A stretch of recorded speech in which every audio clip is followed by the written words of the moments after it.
ഒരു വിദ്വാൻ എഴുതിയിരിക്കുകയാണ്. എഞ്ചിനീയറിംഗ് പോയിട്ട് വീടിൻ്റെ പൊതു കൺസെപ്റ്റിനെ കുറിച്ച് പോലും ധാരണ അദ്ദേഹത്തിനുണ്ടോയെന്നറിയില്ല.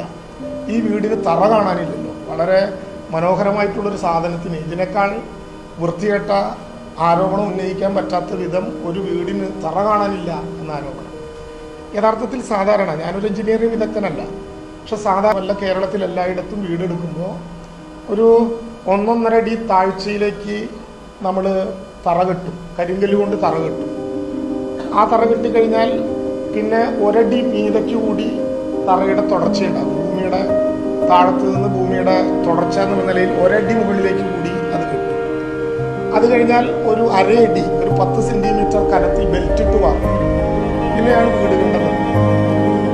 അവിടെ ഉണ്ടായിരുന്ന ആളുകളുടെ മുഴുവൻ ഹൃദയത്തിൽ തൊട്ട വേദന ഞങ്ങൾ കുത്തുമലയിൽ നിന്ന് ചൂരൽമലയിലേക്ക് വന്നു, ഇനി ഇവിടെ നിന്ന് ഏത് മലയിലേക്ക് പോകേണ്ടി വരുമെന്ന വികാരം. സാധാരണ നിലയിൽ 1/2 അടി താഴ്ചയിലേക്ക് അല്ലെങ്കിൽ 1.5 അടി താഴ്ചയിലേക്ക് തറ പണിത് 1 അടി മുകളിലേക്ക് തറ കെട്ടി നമ്മൾ നേരത്തെ പറഞ്ഞ പോലെ 1/2 അടി കനത്തിൽ ബെൽറ്റ് വാർത്ത് അതുപോലെ ഒരു സ്ഥലത്ത് ഗുണകരമാണോ എന്ന് നമ്മൾ ഗൗരവമായി തന്നെ ഡിസാസ്റ്റർ മാനേജ്മെൻറ്റിൻ്റെ എഞ്ചിനീയർമാർ ഉൾപ്പെടെ പരിശോധിച്ചപ്പോൾ അങ്ങനെ ഉണ്ടാക്കാൻ പാടില്ല. എല്ലാ വിധത്തിലുള്ള പ്രകൃതി ദുരന്തങ്ങളെയും മറികടക്കാൻ കഴിയുന്ന വിധത്തിലുള്ള ഒരു സ്റ്റാൻഡേർഡ് സമീപനം ഉണ്ടാകണം എന്ന് കരുതിയിട്ടാണ്.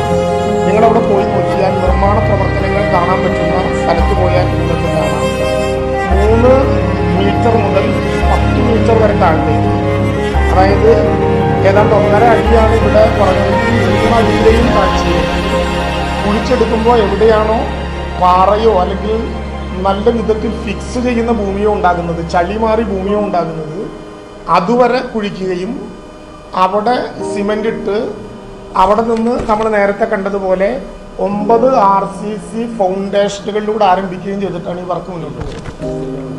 കൃത്യമായ 9 പില്ലറുകളിലൂടെയാണ് ഈ വർക്ക് മുന്നോട്ട് പോകുന്നത്.